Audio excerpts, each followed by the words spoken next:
Assalamualaikum warahmatullahi wabarakatuh. Ketemu lagi dengan saya di channel Kidung Lingga.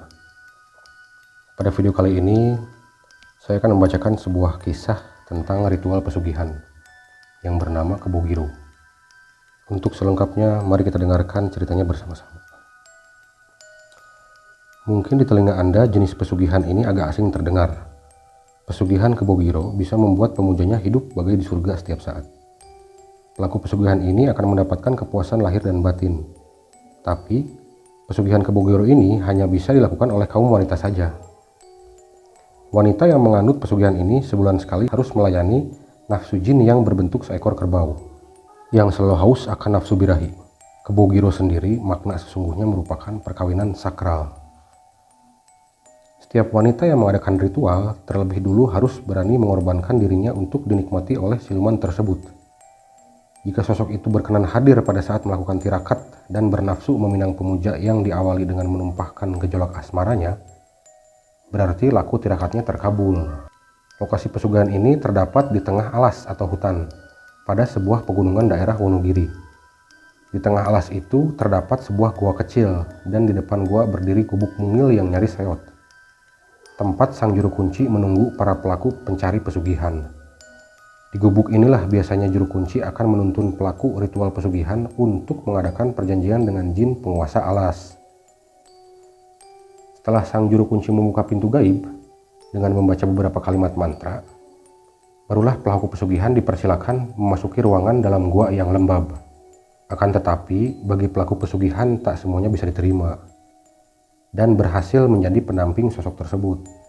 Jika penguasa gua, yaitu jin yang sesungguhnya berwujud kerbau menampakkan diri bagaikan seorang laki-laki yang tampan dan gagah, berarti ritualnya terkabul dan diterima.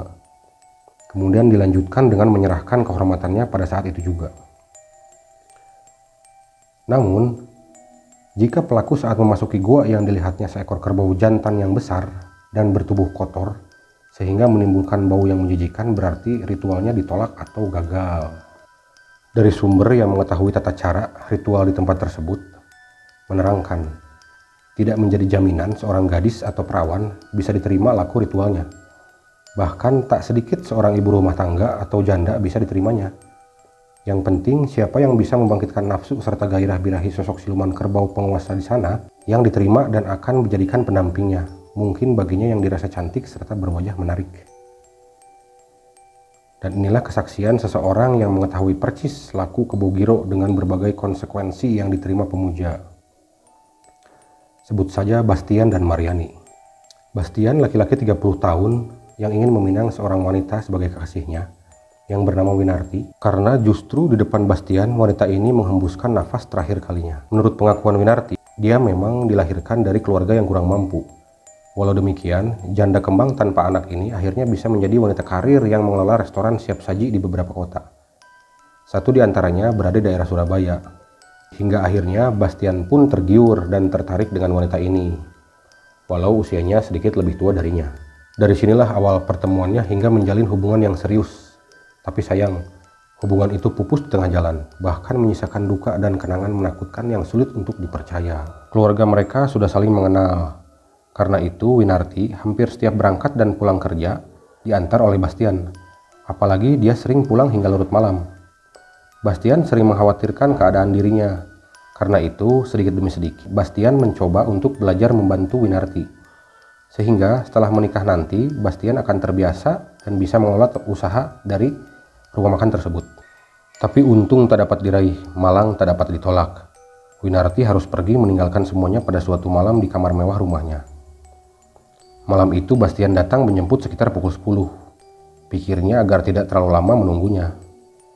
Sesaat kemudian restoran pun tutup dan hampir semua pekerja yang membantunya meninggalkan tempat itu satu persatu. Tapi hingga hampir semua karyawan Winarti pulang, Winarti tak kunjung menampakkan diri.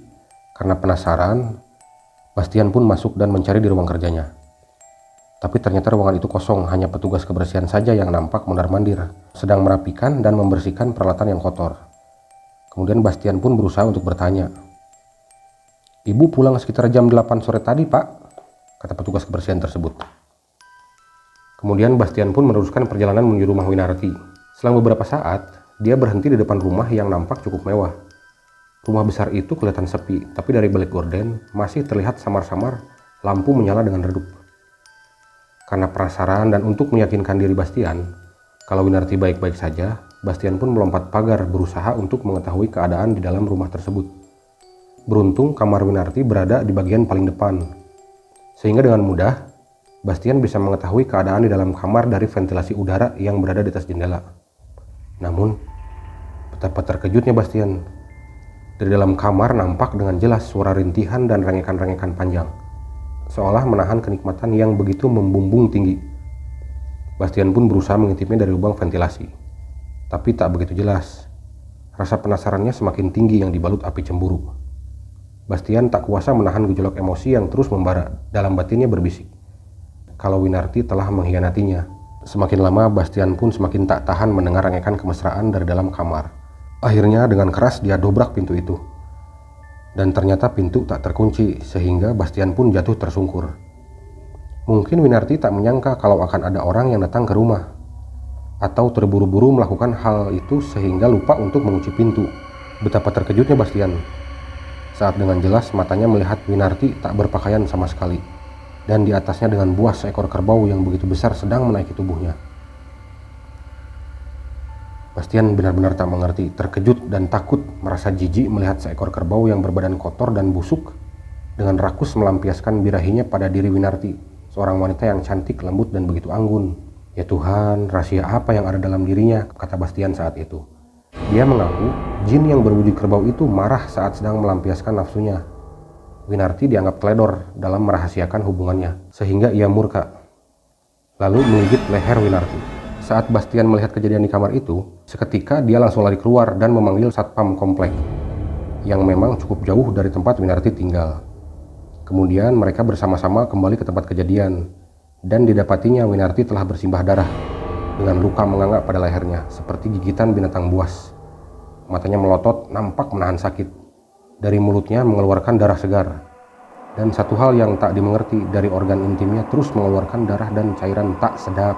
Akhirnya Winarti pun tewas di tempat. Pada saat pemakaman, tercium bau yang sangat busuk yang keluar dari makam Winarti tersebut. Masyarakat pun tidak tahu dan bingung apa yang menyebabkan bau yang begitu busuk. Setelah seminggu berlalu, Maryani, teman dekat Winarti yang juga satu desa dengannya, datang ke rumah Bastian dengan maksud untuk mengucapkan bela sungkawa. Dalam kesempatan itu pula, Maryani bercerita mengenai masa lalu sahabatnya, hingga ia menempuh jalan pintas menganut pesugihan Kebo Giro. Seperti yang pernah Maryani alami sendiri saat dirinya masih menjanda dulu. Saya bisa terbebas dan lolos dari pesugihan Kebo Giro itu berkat pertolongan seorang kiai di daerah Pacitan, katanya. Memang sangat sulit untuk menghindar dari ancaman jin Kebo Giro, karena dimanapun kita berada, selama sudah terikat perjanjian, dijadikan istri oleh Kebo Giro tersebut, akan terus dicari dan harus melayani nafsu birahinya pada tengah malam hingga menjelang pagi. Berulang-ulang, bahkan berkali-kali kita harus selalu siap menjadi pelampiasannya.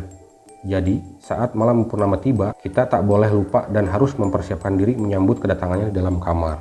Saat jin tersebut akan datang, ruangan dipastikan harus berbau harum yang sangat menggoda, sehingga nafsu pemujanya begitu menggebu. Apalagi sosok siluman itu nampak gagah dan tampan. Kita begitu terbuai oleh permainan nafsunya yang begitu kuat, dan jika seseorang pernah melakukan hubungan intim dengan jin yang sebenarnya berwujud seekor kerbau, tak pernah lagi mengharapkan datangnya seorang laki-laki dalam kehidupannya. Setelah menjelang pagi, sosok itu akan pergi dengan meninggalkan setumpuk uang di atas ranjang, di mana kita telah memuaskan nafsunya. Di samping itu, usaha kita akan dibantu olehnya sehingga akan lancar, kata Maryani. Ternyata pandangan pemuja jin Kebo Giro, sosok itu merupakan seorang laki-laki yang gagah dan tampan. Tapi bagi orang lain yang sadar dan tak terpengaruh oleh kekuatan jahatnya, dia merupakan perwujudan seekor kerbau yang bau dan menjijikan. Mungkin pula bau harum yang menggoda, sebenarnya merupakan rasa anyir dan busuk yang begitu menusuk hidung. Nah, itulah teman-teman, akhir cerita dari ritual pesugihan jin Kebo Giro tersebut. Mudah-mudahan pengalaman nyata seseorang yang kini tinggal sepenggal cerita tak ada lagi yang akan terperosok dan mau menjadi budak iblis yang selalu membohongi dan menjerumuskan manusia dengan tipu muslihatnya. Dan mudah-mudahan juga kita terhindar dari segala macam bujuk rayu iblis. Assalamualaikum warahmatullahi wabarakatuh. Salam Kidung Lingga.